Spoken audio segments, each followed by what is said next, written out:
Class is now in session. I'm Professor Hockey, and today we'll be discussing Game 78 of the regular season between the San Jose Sharks and the Calgary Flames, in which the Sharks have lost 3-2 in overtime. But before we get into discussing this game, let's discuss a bit about the NHL standings, as we're down to just about a week left in the regular season. We have been hoping this entire time over the past few months that the Sharks would be able to lock down a last place spot to get the best possible draft lottery odds at the end of this season. And with the 1 point picked up here tonight, some might worry about how much that last place spot might be in jeopardy. Well, I'm here to say that things don't really change too much on that front. Yes, they do move within an extra point of the Chicago Blackhawks for that 31st place spot, and Chicago did not play tonight, so that is indeed 1 point gained, but they are still 6 points behind them, and it should be pointed out very, very notably that the Blackhawks have practically every single tiebreaker against the San Jose Sharks.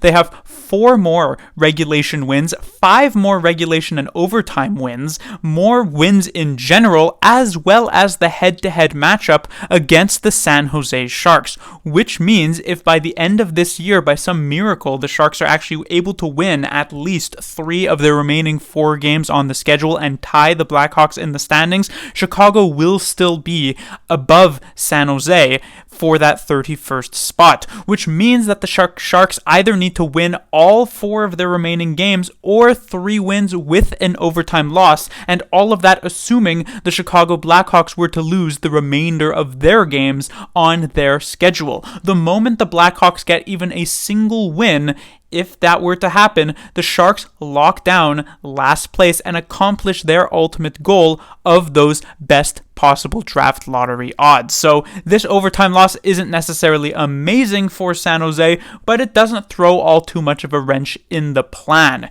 The Sharks could pretty much secure last place as soon as tomorrow. But jumping into this actual game, it started off pretty well for the San Jose Sharks. This first period was quite good. They limited the amount of shots that the Flames could get, at least for the first half of the first period. Calgary stormed back in the latter half and got some okay chances for themselves, but realistically I would say the Sharks were the better team and the only one to score in that opening frame, with William Eklund continuing his hot streak ever since returning to the wing after his relatively lengthy stint and not particularly impressive stint as the second line center for this team. So it was 1-0 San Jose at the end of the first period. In the second period, the Sharks would further expand on their lead pretty early on with a goal from Jacob McDonald to make it 2-0 San Jose Sharks. And at this point, with how they had been playing up for the first 25 or so minutes, you were thinking the Sharks might be able to take it to the Calgary Flames. In fact, in the previous matchup between these two teams, it was a Philip Zadina 4-point night that led to a Sharks victory 6-3 over Calgary. But that was not in the cards here tonight, as the Flames would cut the lead to within 1 and even tie the game as well with a goal from Kadri to make it 2-2 by the end of the second period. And in the third period, I've mentioned time and time again recently, it's not been a good period recently for the San Jose Sharks. Their third periods have left a lot to be desired, and there were a ton of missed opportunities here for the San Jose Sharks. It was mostly Calgary controlled, but Blackwood, as well as just the defense, managed to keep the Flames off the board for the entirety of that final frame. And the Sharks were given not 1, but 2 power plays pretty late in this period, with about 6 minutes to go, and then with about a minute and a half to go.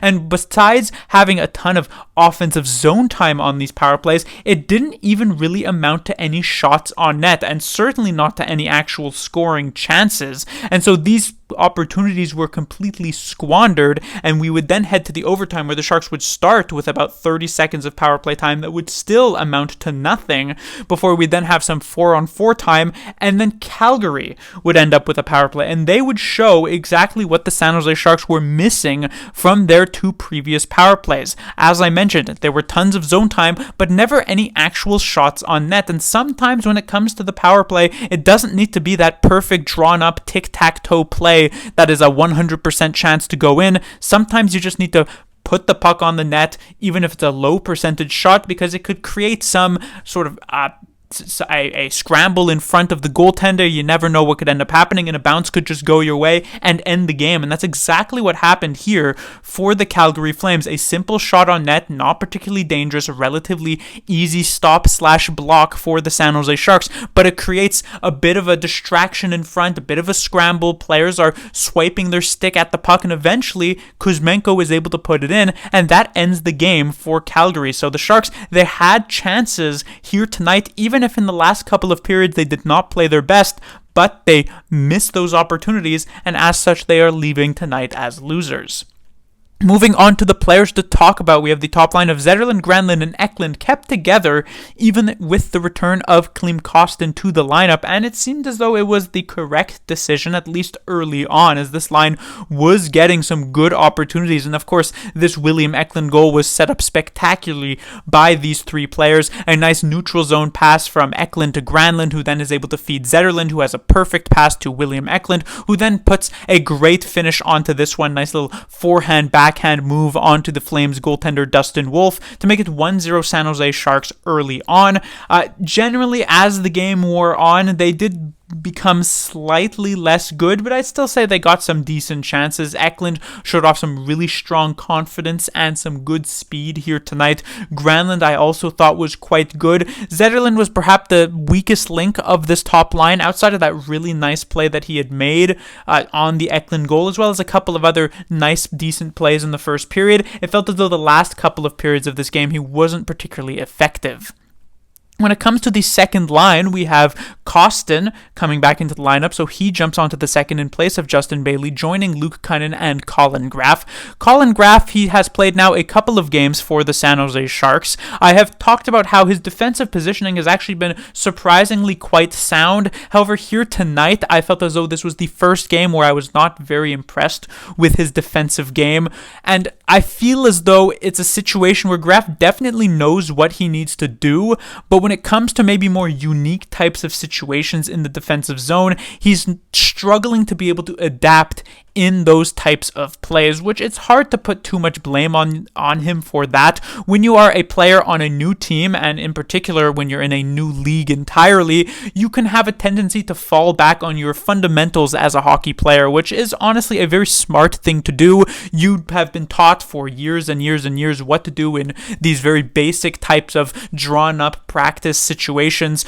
but when things get going in an actual NHL game, then suddenly there's plays that are happening on the ice that you haven't really run plays of, you can have a tendency to find yourself a bit out of position. I think that did happen to Colin Graf a couple of times here. This is not so much of a criticism of him, but something that will come with time and more familiarity with the league and the team itself.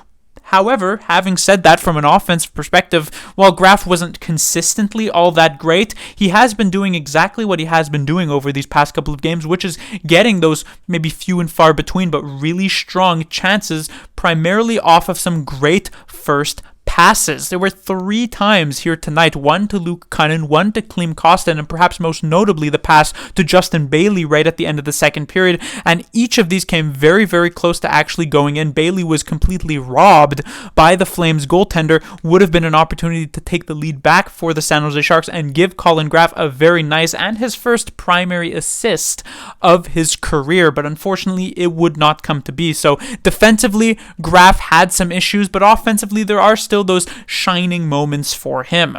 When it comes to the third line here, we have Bailey, Studnicka, and Thomas Bordeleau. Bordeleau, I thought, had a relatively solid game. Nothing super impressive. There weren't tons of great chances for him at even strength, nothing of that nature. But sometimes you're just going to have these pretty basic, steady types of games. No high waves, no low valleys, or anything of that nature. You're just going to be playing pretty well, and I thought Bordeleau had an okay enough game. When it comes to Studnicka, I thought Studnicka started this game off rather well. He had a couple of good chances early on within the first half of this game, but as it wore on, he had a couple of really bad defensive shifts where, again, he's caught chasing in the defensive zone, which is just not a recipe for success. And so I'd say it kind of balanced out to a really relatively mediocre game, which is basically the name of the game when it comes to Studnicka. I wouldn't even be surprised if his middle name were mediocre. And then when it comes to the third player on this line, that being Justin Bailey, a player who I do enjoy watching when he's in the role that he is supposed to be in. Third line is kind of borderline for him, but not the end of the world. Had some couple of good chances, continues to use his speed rather well. Had a great chance near the end of the game where he had a chance at a breakaway, but he ends up getting it taken away from him by Nazem Kadri. I believe this was in the overtime in the 4-on-4 situation, but still, making things happen, making things work decently well. And then we get to the fourth line where we did have a bit of a substitution. Carpenter steps out of the lineup in favor of Mike Hoffman, and that ends up being a really good choice by David Quinn, because this fourth line actually had multiple great chances here tonight, even in the relatively limited ice time that they were given. Hoffman had a great takeaway and then a great pass to McDonald, who had a fantastic backhand shot to put the Sharks up 2-0, but Hoffman had a couple of other really smart assists, or potential assists, later on in this game as well. They wouldn't lead to goals like the first one did, but Hoffman definitely on his game. The same should be said about Jacob McDonald, a really nice outing for him. Nico Sturm, more so the beneficiary of his two wingers in this game, but still relatively solid. Then we get to the defensive side of things. Leading the way as the top pairing, we have Ferraro and Ruda.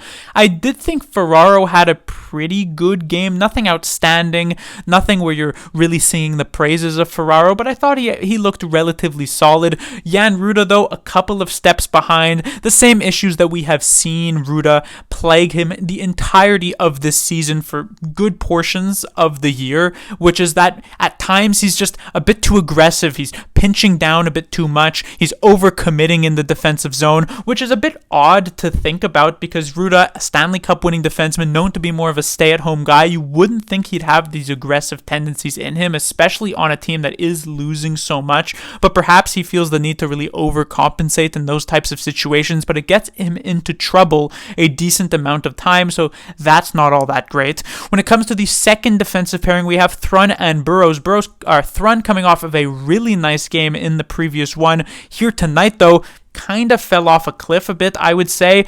Thrun always seems to have, or usually seems to have, the correct idea of the type of play he needs to make. Oh, okay, I need to reverse it in this situation. I need to make the breakout pass in that situation. The problem that seems to really be an issue for Thrun is the execution on these plays. A lot of the times his passes will be slightly off the mark. He'll misjudge the geometry of which he has to hit the boards with his shot pass, in which it'll end up being a giveaway, or he won't have enough sauce on his pass, and so it won't have enough strength to it, doesn't reach the intended target, another giveaway there. Things like this, where Thrun needs to maybe hone that part of his game, because like I said, the decision making is pretty much there. It is smart, but it just feels as though the execution could use some work.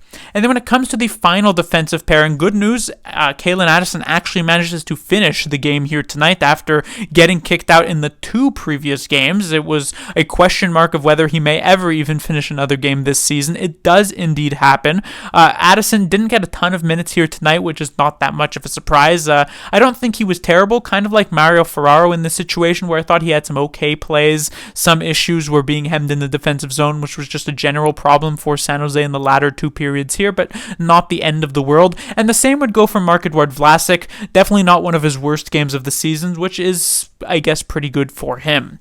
And then we get to the goaltender Mackenzie Blackwood. He lets in 3 goals here tonight, is the loser on the night out of the goaltending duel, but it's hard to put a ton of blame on him. The Kadri one, relatively difficult. The Kuzmenko one was a scramble in front. You could make the argument that maybe he should be able to locate this puck, but even that is a bit of a stretch. Won't fault him all that much there. It's a game in which he lets in 3 goals, which maybe 5-7 years ago would have been pretty bad, but these days 3 goals is pretty much league average, so not the worst game from him. But that will do it for this review. The Sharks will be back in action on Thursday, where they'll be taking on the Seattle Kraken for the 4th and final time this year, and we shall see if by then the Sharks will have locked down last place. If not, that will be the opportunity to do so.